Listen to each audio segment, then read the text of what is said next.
ক্ষমতাচ্যুত সাবেক প্রধানমন্ত্রী শেখ হাসিনার পর এবারে তার ভাগ্নি ব্রিটিশ এমপি টিউলিপ সিদ্দিককে জিজ্ঞাসাবাদের জন্য তলব করেছে দুদক। অন্য এক অভিযোগে শেখ হাসিনা হাজির না হওয়ায় বিধি অনুযায়ী তার বিরুদ্ধে পরবর্তী ব্যবস্থা নেওয়া হবে বলে জানিয়েছে দুদক। আর এদিকে দুদকের 2 সাবেক কমিশনার সহ সচিব পদমর্যাদার 12 কর্মকর্তাকে বিধি বহির্ভূতভাবে প্লট বরাদ্দের অভিযোগে জাতীয় গৃহায়ণ কর্তৃপক্ষের অফিসে অভিযান চালায় দুদক। অভিযোগ আছে 2018-র বিতর্কিত ওই নির্বাচন সফল করতে তারা সাবেক প্রধানমন্ত্রী শেখ হাসিনাকে সহযোগিতা করে।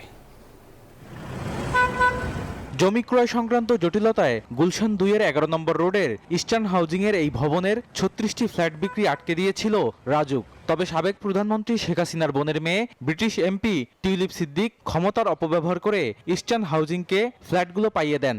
বিনিময়ে ভবনের একটি ফ্ল্যাট উপহার নেন টিউলিপ। এই অভিযোগে 15 এপ্রিল টিউলিপ সহ রাজুকের সংশ্লিষ্ট কর্মকর্তাদের বিরুদ্ধে মামলা করে দুদক।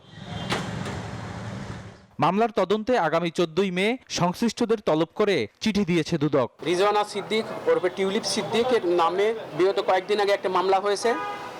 মামলার তদন্তের স্বার্থে আগামী 14 মে তাকে ব্যক্তিগত শুনানির জন্য দুদকে ডেকেছেন। এদিকে বিমানবন্দর উন্নয়নের নামে হাজার কোটি টাকা লোপাটের অভিযোগ খতিয়ে দেখতে দুদকে বৃহস্পতিবার সাবেক প্রধানমন্ত্রী শেখ হাসিনাকে জিজ্ঞাসাবাদের দিন ধার্য ছিল। তিনি হাজির না হওয়ায় পরবর্তী আইনগত ব্যবস্থা নেওয়ার কথা জানিয়েছে সংস্থাটি। বান্ডেল থাকলে প্রতি সেনমানিতে টাকা বাঁচবে। বিকাশ সেনমানি বান্ডেল কিনে জিতুন প্রতি লেনদেনে। এ বিষয়ে অনুসন্ধানকারী টিম প্রয়োজনীয় ব্যবস্থা নেবেন যদি মনে করেন, অথবা তাদের যদি আবেদন আসে আইন বিধি অনুযায়ী ব্যবস্থা নেবেন।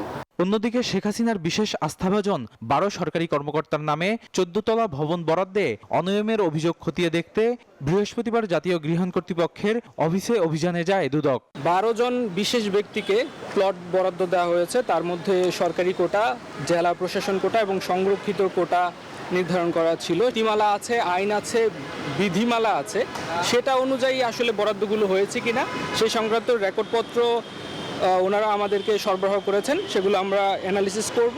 গৃহায়ণ কর্তৃপক্ষ জানিয়েছে বরাদ্দে অসঙ্গতি আছে কিনা তা খুঁজে দেখা হচ্ছে।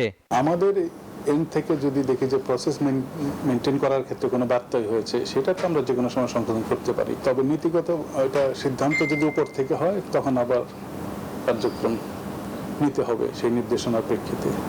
এদিন অবৈধ সম্পদ অর্জনের অভিযোগে দুদকে জিজ্ঞাসাবাদ করা হয় বিজিবির সাবেক মহাপরিচালক অবসরপ্রাপ্ত মেজর জেনারেল সাফিনুল ইসলাম ও তার স্ত্রী সোমা ইসলামকে। বদরুল আলম শাওন, নিউজ 24, ঢাকা।